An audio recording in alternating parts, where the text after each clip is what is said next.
My new Montague folding bike. First ride out, easy setup, easy setup. First, undo the lever right here, fold, and my trunk is really big enough that I don't have to take any tires off. Some people might have to. So it's ready and it's light enough. Let me put the handle up as much as it can go. Not really heavy. Stick it in there. There's even enough room. You see, I even have my little inside hatchback on here. I didn't even have to take that off. Put in, and there's enough room here for the arm.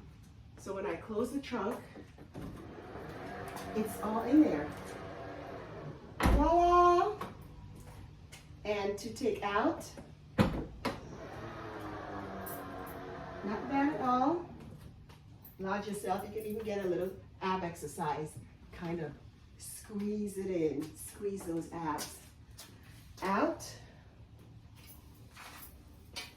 One. Unfold. Snap. Lever back. Always ensure it's tight.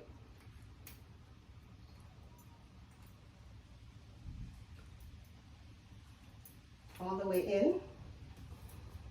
And back in business, ready to ride.